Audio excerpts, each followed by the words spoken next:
Hello friends, ನಮಸ್ಕಾರ. ಹೇಗಿದ್ದೀರಿ ಎಲ್ಲರೂ? ಚೆನ್ನಾಗಿದ್ದೀರಿ ಅನ್ಕೊತೀನಿ. ಇವತ್ತಿನ ಮಾಹಿತಿ ಬಂದು ದಿಶಾಂಕ್ ಆ್ಯಪ್ ಬಗ್ಗೆ ನಾನು ನಿಮಗೆ ಮಾಹಿತಿ ಕೊಡಲು ಇಷ್ಟಪಡ್ತೇನೆ.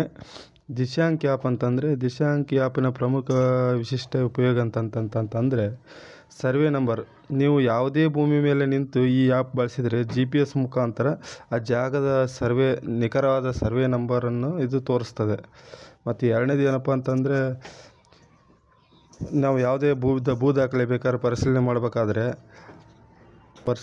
ಮಾಡಬೇಕಾಗ್ತದಂತಂದರೆ ಸರ್ವೆ ನಂಬರ್ ಆಧಾರದ ಮೇಲೆ ಭೂಮಿಯ ಮಾಲೀಕರ ಹೆಸರು, ಭೂಮಿಯ ವಿಸ್ತೀರ್ಣ, ಅದು ಯಾವ ರೀತಿ ಭೂಮಿ, ಸರ್ಕಾರಿ ಭೂಮಿಯ, ಗೋಮಾಳ ಭೂಮಿಯ, ಖಾಸಗಿ ಭೂಮಿ ಎಂಬುದನ್ನು ನಾವು ಇದ್ರ ಮೇಲೆ ಮಾಹಿತಿ ತಗೊಳ್ಬೋದು.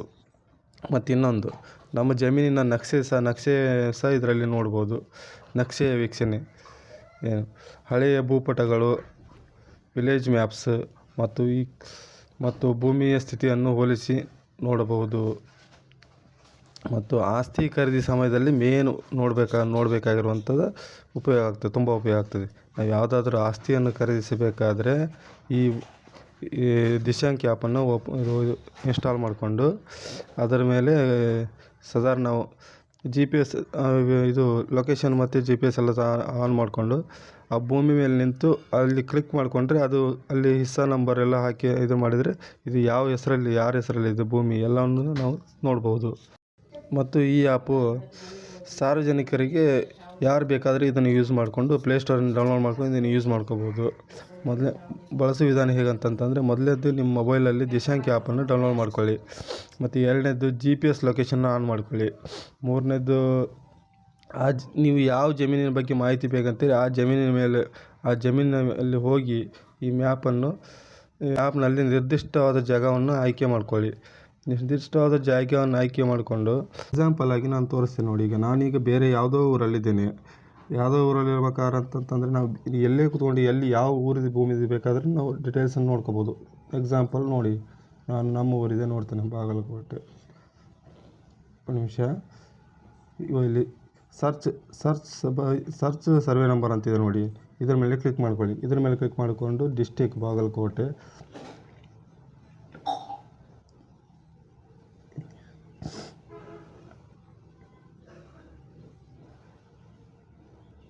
ಹೀಗೆ ಎಕ್ಸಾಂಪಲ್ ಆಗಿ ತಗೊಳ್ತಾ ಇದ್ದೇನೆ. ನನಗೆ ಇದನ್ನು ಅಂದಾಜಲ್ಲಿ ಒಂದು ಸರ್ವೆ ನಂಬರ್ ಹಾಕ್ತೀನಿ ನೋಡಿ, 120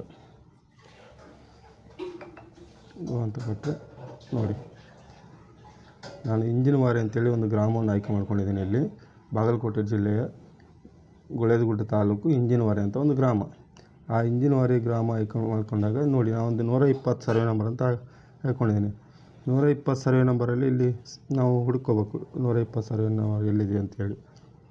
ಅಂತೇಳಿ ಒಂದು ಗ್ರಾಮ ತೆಗೆದುಕೊಂಡಿದ್ದೆ, ಬಟ್ 120 ಸರ್ವೆ ನಂಬರ್ ಅಂತ ಹೇಳಿದೆ. 120 ಸರ್ವೆ ನಂಬರ್ ಬೇಡಪ್ಪ, ಬೇರೆಯವರ ಖಾಸಗಿ ಮಾಹಿತಿನ ನಾವು ಯಾಕೆ ನೋಡೋದು ಅಂತೇಳಿ ಈಗ ಜಸ್ಟ್ ಒಂದು 47 ಸರ್ವೆ ನಂಬರ್ ಅಂತ ಆಯ್ಕೆ ಮಾಡ್ಕೊಂಡಿದ್ದೀನಿ. ಇದು ಆದರೆ ಫಾರೆಸ್ಟ್ ಏರಿಯಾ ಬಗ್ಗೆ ನೋಡ್ಬೋದು ನೋಡಿ. 47 ಸರ್ವೆ ನಂಬರ್ ಈ ಥರ ಬರ್ತದೆ. ಓನರ್ ನೇಮ್ ಸರ್ಕಾರ, is main owner, yes. Land type government, land is government restricted, no. ಈ ಥರ ಮಾಹಿತಿ ಬರ್ತದೆ. ಇದೇ ಥರ ನಿಮ್ಮದು ಯಾವ ಸರ್ವೆ ನಂಬರ್ ನೋಡಿ ಅದ್ರ ಮೇಲೆ ಕ್ಲಿಕ್ ಮಾಡಿಕೊಂಡು ನೀವು ಮಾಹಿತಿ ಇಲ್ಲಿ ಹಿಸ್ಸಾ ನಂಬರ್ ಮಾತ್ರ ಕರೆಕ್ಟಾಗಿ ಹಾಕ್ಕೋಬೇಕು. ಹಿಸ್ಸಾ ನಂಬರ್ ಕರೆಕ್ಟಾಗಿ ಹಾಕ್ಕೊಂಡ್ರೆ ನಿಮ್ಮದು ಭೂಮಿಯ ಮಾಹಿತಿ, ನಿಖರವಾದ ಮಾಹಿತಿಯನ್ನು ಪಡ್ಕೋಬೋದು. ಮತ್ತು ಇನ್ನೊಂದು ಏನಪ್ಪ ಅಂತಂದರೆ, ಇಲ್ಲಿ ಮೇಲೆ ಕಾಣಿಸ್ತಿದೆ ನೋಡಿ, ಈ ಮೇಲೆ ಕಾಣಿಸ್ತಾ ಇರ್ಬೋದು ಇದು ಸ್ಯಾಟಲೈಟ್ ಮ್ಯಾಪ್ ಇದೆ ನೋಡಿ. ಇಲ್ಲಿ ಗೀಸ್ ಸ್ಯಾಟಲೈಟ್ ಮ್ಯಾಪ್.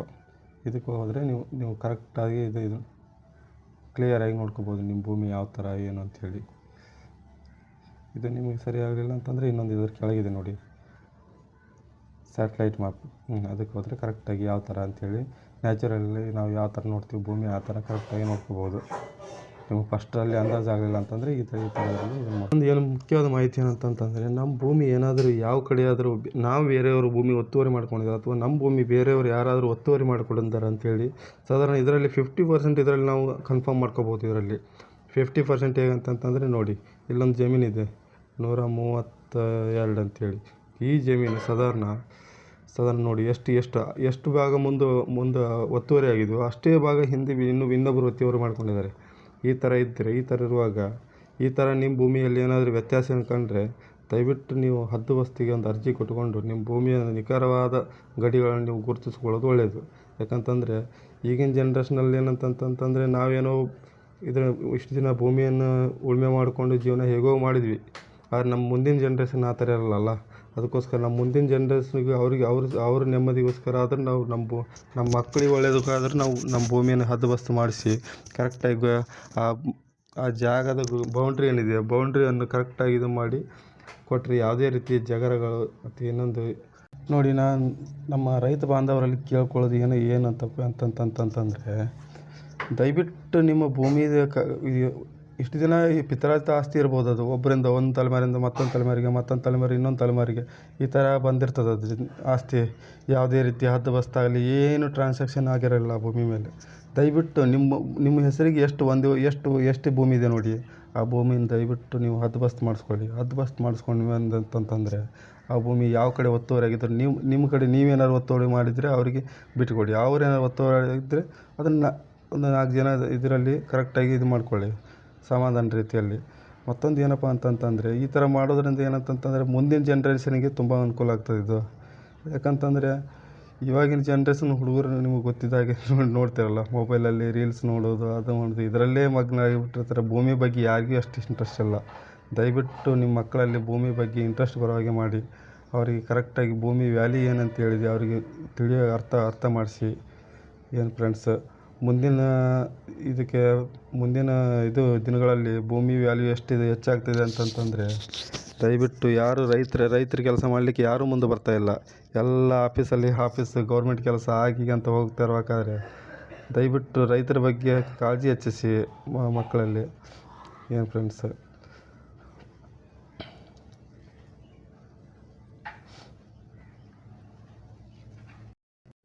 ನೋಡಿ ಫ್ರೆಂಡ್ಸ್, ನಿಮಗೊಂದು ಉದಾಹರಣೆ ಹೇಳ್ಬೇಕಂತಂತಂದರೆ ಇಲ್ಲೊಂದು ಜಮೀನು ನೋಡಿ, 160 ಜಮೀನು. ಈಗ ಅವರು ಸ್ವಾಧೀನ ರೀತಿ ಇರೋದಂತಂತಂದರೆ ನೋಡಿ, ಇದರಲ್ಲಿ ಅಣ್ಣನೋ ತಮ್ಮನೋ ಯಾರೋ 1-2 ಪಾಲು ಮಾಡ್ಕೊಂಡಿದ್ದಾರೆ. ಇದರಲ್ಲಿ ನೋಡಿ ಸ್ಪಷ್ಟವಾಗಿ ಕಾಣ್ತದೆ ಈ ಬದು ನೋಡಿ. ಆದರೆ ಈ ಜಮೀನು ಸಾಧಾರಣ ಬರಲಿಕ್ಕಿರೋದು ಇನ್ನೊಂದು ನೋಡಿ, ಇಷ್ಟು ಅರ್ಧದಲ್ಲಿ ಬಂದಿದೆ. ಸಾರಿ,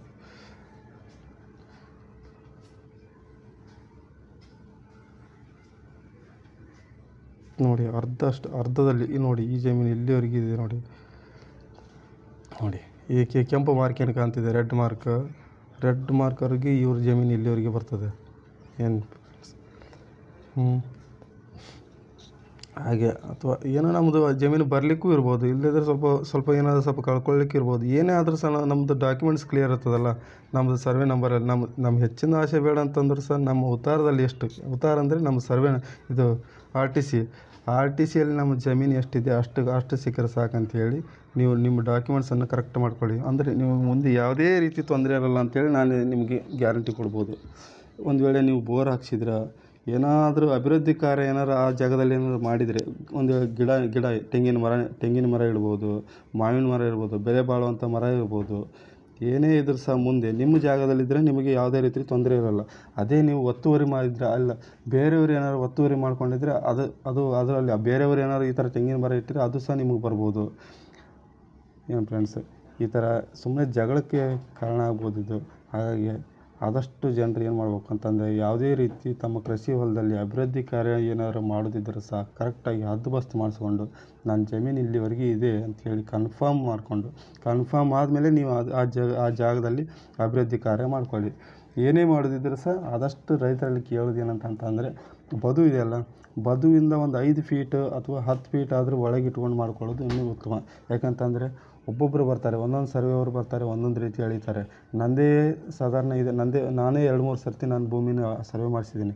ಒಬ್ಬ ಸರ್ವೆಯವರು ಬಂದು ಏನಾದ್ರು ಸ್ವಲ್ಪ ಒಂದು ಅಳತೆ ಕಾರ್ಯ ಮಾಡಿ ಹೋದ್ಮೇಲೆ ಮತ್ತು ಅದು ಇನ್ನೊಬ್ಬರು ಬಾಜುದಾರ ಏನಾದ್ರು ಸ್ವಲ್ಪ ತಕರಾರು ಮಾಡಿ ಪರವಾಗಿಲ್ಲ ನಾನು ಅಳಿಸ್ತೇನೆ ಅಂತೇಳಿ ಅವರು ಸರ್ವೆ ಮಾಡಿಸ್ತಾರೆ. ಆವಾಗ ಅವ್ರ ಭೂಮಿ ಅಳಿಯುವಾಗ ಏನು ಮಾಡ್ತಾರೆ, ಅವ್ರು ನಂದೇನು ಜಾಸ್ತಿ ಕನ್ಫ್ಯೂಷನ್ ಜಾಸ್ತಿ ಇದಾಗಲಿಲ್ಲ, ಏನು ಹೆಚ್ಚು ಕಮ್ಮಿ ಬರಲಿಲ್ಲ.